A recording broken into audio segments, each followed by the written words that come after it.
সম্প্রতি গাজীপুরে কালিয়াকৈরে 13 বছরের মাদ্রাসার ছাত্রীকে এক হিন্দু যুবক অপহরণ করে 3 দিন আটকে রেখে দলবদ্ধভাবে পাশবিক নির্যাতন চালায়। অতীতের মতোই মিডিয়া নীরব, প্রশাসন নীরব। যদি অতীতে দেখেছি এই ধরনের ঘটনা সর্বোচ্চ আসামির গ্রেপ্তার ব্যতীত উপযুক্ত শাস্তি পর্যন্ত পৌঁছায় না। এমত অবস্থায় সঠিক আইনের প্রয়োগ না থাকায় জনগণ নিজেই শাস্তি প্রদান করলে ইসলাম সমর্থনযোগ্য হবে কিনা, খুবই দরকারি প্রশ্ন। দেখুন, গাজীপুরের ঘটনাটা নিয়ে আমাদের সবারই কম বেশ মুখ খোলা দরকার, আমাদের সবারই এই ব্যাপারে কথা বলা দরকার। এই ঘটনা আমি যতটুকু শুনেছি যে 2 মাস আগে ঘটেছে, অথচ 2 মাস পর্যন্ত এই ঘটনা ধামাচাপা দেওয়া হয়েছে। এখন সেই ঘটনা প্রকাশ হচ্ছে, 2 মাস পরে প্রকাশ হচ্ছে। 2 মাস ধরে ধামাচাপা দেওয়া হয়েছে কেন, সেটা একটা বড় প্রশ্নের জায়গা। আর এই দেশে মুসলমানরা, আমরা দীর্ঘদিন থেকে দেখেছি, হিন্দুদের পূজা হলে যাতে করে সেখানে কেউ নাশকতা করতে না পারে, মাদ্রাসার ছাত্ররা গিয়ে মন্দির পাহারাদারি করে সেখানে মুসলমানদের বদনামির হাত থেকে বাঁচাবার জন্য চেষ্টা করে। সেখানে সংখ্যালঘু যারা সংখ্যায় কম, তারা যদি সংখ্যাগরিষ্ঠদের উপর এই ধরনের নির্যাতন চালায় বা তাদের ব্যাপারে এরকম দুঃসাহসিকতার পথ দেখায়, তাহলে সন্দেহাতীতভাবে এর ফলে সমাজ অস্থিতিশীলতার দিকে যাবে। আমাদের দেশে আইন বা আইনের শাসন এগুলো যেহেতু জাস্ট মুখরোচক গল্পের মতো, এগুলোর কোনো বাস্তবায়ন আমরা দেখতে পাই না। এজন্য মানুষের আস্থা তলানিতে। এরকম পরিস্থিতিতে মানুষের আস্থা ফিরিয়ে আনার জন্য দৃষ্টান্তমূলক শাস্তির কোনো বিকল্প নাই। অতএব এ ধরনের ইস্যুতে বিশেষ করে জড়িতদেরকে দৃষ্টান্তমূলক শাস্তির মুখোমুখি করার কাজটা যদি প্রশাসন করতে ব্যর্থ হয়, তাহলে মানুষ আইন নিজের হাতে তুলে নিলে তার দায়ও এই লোকগুলোর উপরেই পড়বে। পাশাপাশি আরেকটা গুরুত্বপূর্ণ বিষয়, আমাদের দেশে আপনারা লক্ষ্য করবেন যে তথাকথিত নারীবাদী, তথাকথিত শিশু অধিকারের ব্যাপারে সচেতন যারা, তথাকথিত সুশীল যে মানুষগুলোকে আমরা বলি বা নিজেদেরকে তারা বলেন, এই মানুষগুলো এ ধরনের ঘটনা একেবারে মুখে কুলুপ দিয়ে বসে থাকেন। কোন মুসলিম নারী তিনি নির্যাতিত হলে তাদের নারী অধিকারের স্লোগান একেবারে থেমে যায়।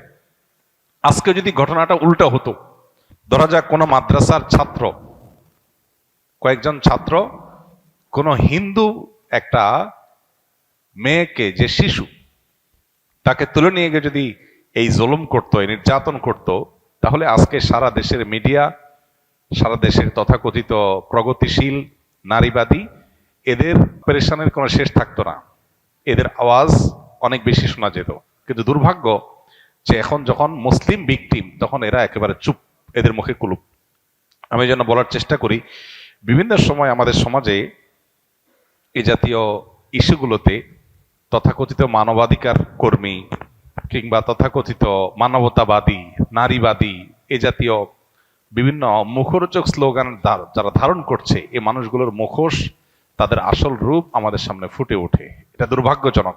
অতএব এদেরকে চেনার এই সুযোগগুলো যখন আমরা পাই, তখন আমাদের উচিত হলো তাদেরকে ভালো করে চেনা এবং সতর্ক থাকা। আমরা সবাই যার যার জায়গা থেকে গাজীপুরের ঘটনায় দায়ীদের দৃষ্টান্তমূলক শাস্তির জন্য যার যার জায়গা থেকে চেষ্টা করব এবং কথা তুলব।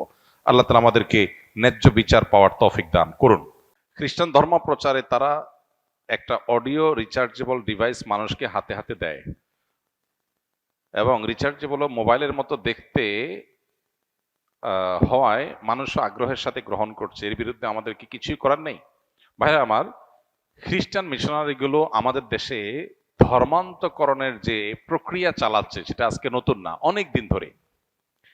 এবং আপনারা জানেন, খ্রিস্টান মিশনারিগুলোর এই যে অপতৎপরতা, এই অপতৎপরতা আমাদের পাহাড়ি অঞ্চলকে অস্থির করে তুলতেছে, এবং সেখানে প্রতিনিয়ত মানুষ অশান্তির মধ্যে বসবাস করতে হচ্ছে।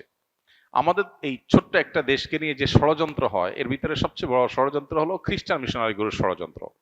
এই ষড়যন্ত্রকে নস্যাৎ করার জন্য আমাদের সতর্ক হতে হবে। সোশ্যাল মিডিয়াতে, ফেসবুকে আপনারা দেখবেন যে বিভিন্ন ধর্মের মানুষেরা প্রতারণা করে তাদের ধর্মের দাওয়াত দিচ্ছে। কিভাবে? এই যে একটা ডিভাইস একজনকে ধরাই দিচ্ছে, সাধারণ মানুষ মোবাইল টোবাইলে জাতীয় কিছু মনে করে নিচ্ছে, এরপর দেখা যাচ্ছে ওখানে শুধুমাত্র খ্রিস্টান ধর্মের বিভিন্ন বক্তব্য, ওয়াজ, নসিহত, বই পুস্তক, ইনজিল ইত্যাদি আছে, আর কিছু নাই। তার মানে খুব কৌশলে প্রতারণা করে মানুষকে অন্য ধর্মের দিকে আহ্বান করা হচ্ছে। আবার দেশের অনেক জায়গাতে আমরা দেখেছি যে মানুষকে খ্রিস্টান ধর্মের দাওয়াত দেওয়ার নাম করে আপনার বিভিন্ন প্রলোভন দেয়া হচ্ছে, তাদেরকে বিভিন্ন সুযোগ সুবিধা দেওয়া হচ্ছে। এটা ওপেন সিক্রেট, উত্তরবঙ্গে প্রত্যেকটা জেলায় খ্রিস্টান মিশনারিগুলো এভাবে কাজ করছে। এবং উত্তরবঙ্গে গেলে দেখা যায় তাদের যে পরিমাণ কার্যক্রম, অফিস আদালত, গাড়ি ঘোড়া, তাদের লোকবল যেভাবে কাজ করছে, প্রশাসনের কিছু অসাধু মানুষ সামান্য কিছু ঘুষ পেয়ে তারা অনায়াসে এদেরকে এই অনৈতিক এবং অবৈধ রাষ্ট্রীয় আইনে যেটা নিষিদ্ধ প্রলোভন দেখিয়ে ধর্মান্তরিত করার এই কাজটা তারা কিন্তু অহরহ করে যাচ্ছে, যেন দেখার কেউ নাই। ডক্টর আব্দুল্লাহ জাহাঙ্গীর রহমাহুল্লাহ সারা জীবন এ ব্যাপারে মানুষকে সতর্ক করেছেন, জাতিকে সতর্ক করেছেন, এ নিয়ে বহু বই তিনি লিখেছেন এবং এই কাজ করতে করতেই আল্লাহ তাআলা তাকে দুনিয়া থেকে নিয়েছেন। অতএব আমাদের উচিত হবে সতর্ক থাকা। রাজধানী ঢাকার বেশ কয়েকটা গুরুত্বপূর্ণ জায়গা আছে, যে জায়গাগুলোতে খ্রিস্টান মিশনারিরা এবং কাদিয়ানিরা যে সমস্ত মানুষকে ধর্মান্তরিত করে তাদেরকে এনে এই সমস্ত জায়গায় রাখা হয় এবং তাদেরকে এস্টাবলিশড করা হয়। আমরা পৃথিবীর অনেক দেশের কথা জানি, ইন্দোনেশিয়া এবং আরো বিভিন্ন দেশের কথা জানি, যে সমস্ত দেশে একসময় খ্রিস্টান মিশনারিগুলো এইভাবে ধর্মান্তরিত করার কাজ শুরু করেছে।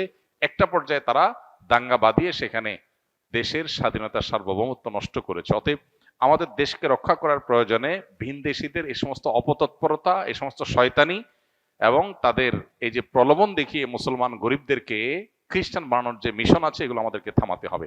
আপনারা সোশ্যাল মিডিয়াতে অনেক পেজ দেখবেন, এই পেজগুলোতে ছল ছাত্রের আশ্রয় নেওয়া হয়। তুমি খ্রিস্টান, সুস্পষ্ট করে বলো আমি খ্রিস্টান ধর্মের দাওয়াত দিচ্ছি, সেটা না করে তুমি বলতেছো আমি ঈসাই ধর্মের দাওয়াত দিচ্ছি। ঈসাই মুসলিম নাম পরিচয় দেয় কি? ঈসাই মুসলিম, তার মানে আমি এক প্রকারের মুসলমান। এটা হলো এক প্রকারের প্রতারণা। তুমি খ্রিস্টান সেটা বলো স্পষ্ট করে, না করে তুমি ছল ছাতুরি করছো সাধারণ এবং সরল মনা মুসলমানদেরকে বিভ্রান্ত করবার জন্য। অতএব এদের ব্যাপারে আমাদের সজাগ থাকতে হবে এবং এদের শয়তানিকে আমাদের থামাতে হবে। প্রশাসনের অসাধু কিছু মানুষজন যারা সামান্য কিছু টাকা পয়সা খেয়ে এদেরকে নির্বিঘ্নে কাজ করার সুযোগ দেয় এবং এদের বিরুদ্ধাচরণ করলে তাদেরকে বিগত সরকারের আমলে আমরা দেখেছি জেল জুলুম সহ্য করতে হয়েছে। আমাদের অনেক ওলামা একরামকে জেলে যেতে হয়েছে এদের বিরুদ্ধে কাজ করার কারণে। অতএব খ্রিস্টান মিশনারিদের অপতৎপরতা থামানোর জন্য আমাদেরকে কাজ করতে হবে, কথা বলতে হবে এবং প্রশাসন সংশ্লিষ্ট ভাইদেরকে বলবো আল্লাহকে ভয় করুন। এই মাটির বিরুদ্ধে বিশ্বাসঘাতকতা আপনারা করছেন, যারা খ্রিস্টান মিশনারি সহ বিদেশি মিশনারিগুলোকে, বিভিন্ন অর্গানাইজেশনগুলোকে তাদের ধর্মান্তরিত করার